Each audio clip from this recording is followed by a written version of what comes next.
Alright guys, welcome back to Formula 1 drama. Bad news, it says Lewis Hamilton for Mercedes after the porpoising and bouncing issue they suffered for a large majority of the season and then managed to fix has returned for the Abu Dhabi Grand Prix. Maybe Mercedes don't understand their car quite as well as they thought they did. Very much intrigued your thoughts in the comment section below. Hit the like button if you enjoy, subscribe if you are new as always. Quick note on the Red Bull drama, of course last weekend it was kicking off at the Brazilian Grand Prix. This time after getting that 1-2, he says Verstappen on the radio that is a good team effort so we'll see if it's a good team effort tomorrow to get the kind of second place in the championship over Mr. Leclerc. Now I've got to say, because it's been drama everywhere lately, and this even from Antonio Perez, of course, Perez's father, says the following, like, they've got to stop giving the microphones to these Perez because it never ends particularly well. But as he says, Sergio Perez never needed anything from anyone. Today Max already feels the breath of Checo in his helmet. I guess like what in English you'd probably say he's breathing down his neck, right? Is kind of what he's getting at there. For what he is demonstrating, he has never had a similar teammate like Perez. Like, he reckons Perez is the only guy that's been able to kind of match him.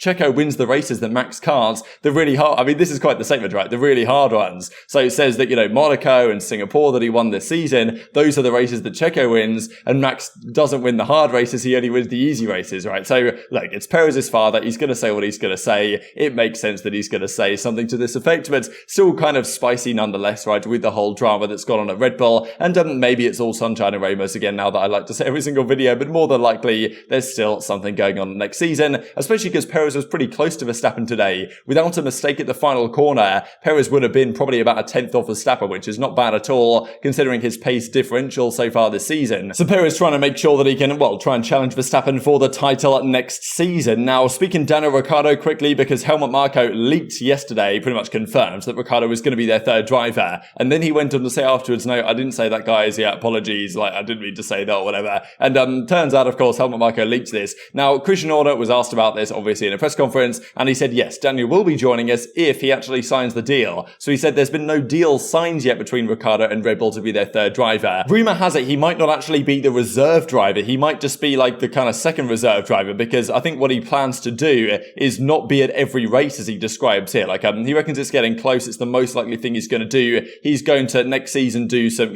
promotional runs, probably some runs in practice and stuff like this whenever it's necessary for the team, some simulator work, some, sponsorship activations and stuff like this, but, not necessarily going to be the absolute reserve driver for the team. That might still be Liam Lawson, so kind of a confusing relationship. Ricciardo, I guess, think that's his best chance of getting back in 2024, and probably the deal will be signed sooner rather than later. And even just to comment again on the Red Bull drama, I think most of the team principals have had enough of it, to be honest, and even Toto Wolff and others said, look, there's no point investigating this Perez crash, let's not even bother with it anymore. We've had enough PR crises over the last few weeks around that team, and we don't need another one, he says. So, pretty funny. I mean, he's almost protecting Red Bull in a way, because Red Bull have dealt with a lot the last few weeks, but they might finish the season on a high in Abu Dhabi. Now, let's talk about this whole porpoising thing. We saw, I think it was going into this corner, I don't believe we saw it on the straights. The Mercedes on the straights wasn't really bouncing around at all. It was through some of the faster corners towards the end of the lap, where it did seem like bouncing was kind of returning yet again. And,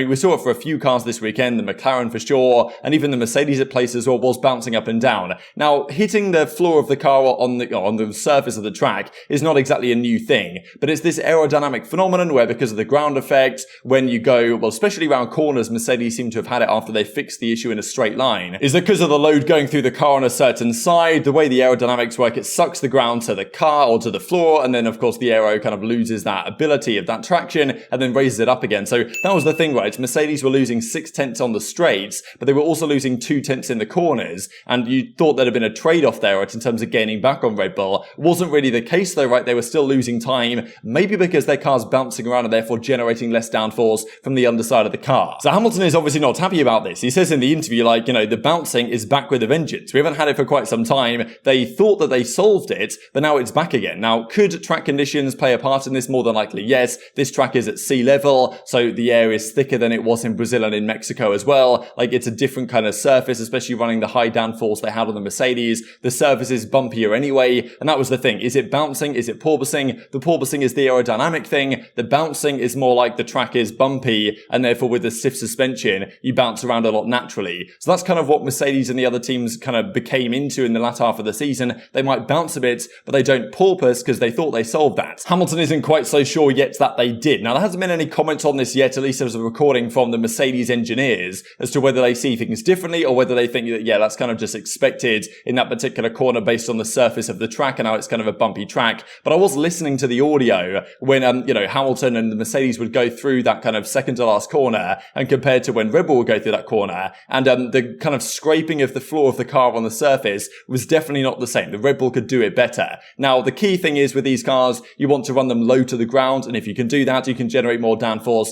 through the ground effect from the floor. But if you can't do that because you've got too much bouncing, you have to raise the car and then, well, it causes some serious issues. So this is, Hamilton's words on the matter. He was obviously pretty frustrated after a difficult qualifying session. They were further off the pace than he thought they would be. He basically said that he just wants the season to end now, to be honest, and doesn't really expect to have that much fight left in him on Sunday. But he does reckon the bouncing is back with a vengeance. We thought that this would be a difficult race for us, but we weren't expecting, through the weekend so far, we weren't looking like we were 8 tenths down, so a bit of a surprise in qualifying just to be so far behind them. 6 tenths of that's just on the straight, so but otherwise I gave it everything and looking forward to the end of tomorrow. Of course you will, yeah. I mean, last race.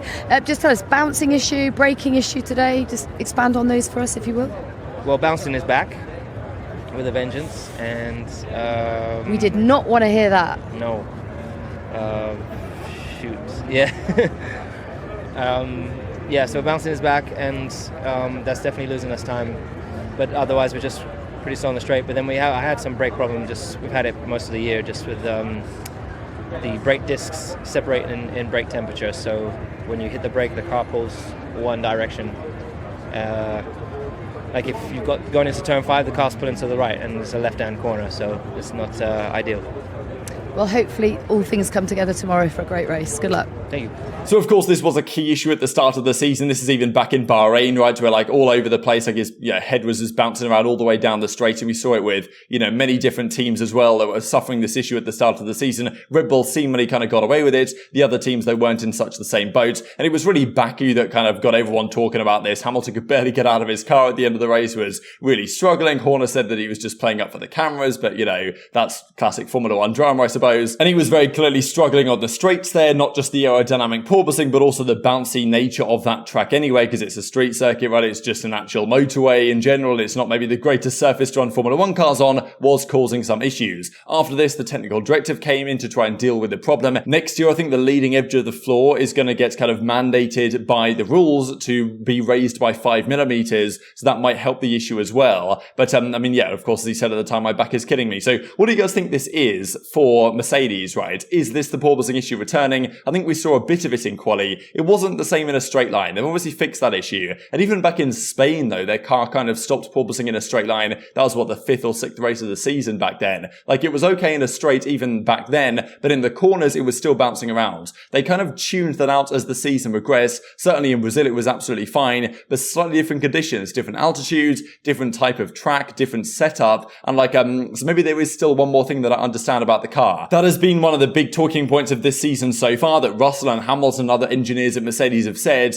that over time we understood more issues. They thought the porpoising at the start of the season was their only problem. They fixed that, they found another issue. They fixed that issue, they found another issue, and then they fixed that, and then they won a race. So, they were thinking, we understand it now. We've got all the pieces in the right row. And, I think Russell even said before that, we understand why we were bad here. We understand why we were good there. We know what update to bring that's going to improve the car. They brought that Austin upgrade, which did improve the car, and that they won the race in Brazil. But maybe there's still one further gremlin. That's what the team was discussing, right? That it's look, we hope there's no further gremlins. We think we understand everything that was wrong and is now right about the car to win races. But now they're way off the pace in qualifying, and Hamilton's hang on a second, lads. The porpoising is or the bouncing at least, is back in the car to a certain extent around the corners. So maybe that's a setup thing. Maybe they got something wrong, or maybe it was kind of natural that the car would still have this in it, because obviously it's not a perfect car compared to the Red Bull, let's say, this season. But what does this mean for next year if all of a sudden, after doing a lot of work, I'm sure already on next year's car, they've maybe discovered one other thing, or Hamilton's pointing at one other issue that they might need to also look into considering, because I'm sure they had a very solid idea before Hamilton's words as to what they wanted to do next year, and now they might have to reconsider whether they understand everything perfectly. One quick thing before we close out the video I thought was kind of funny here, that Ted Kravitz said on broadcast that apparently Alpine threatens to replace Alonso and Ocon with Jack Doohan, their Formula 2 man, after their Brazil contact, right? There was a lot of drama between Alonso and Ocon that weekend.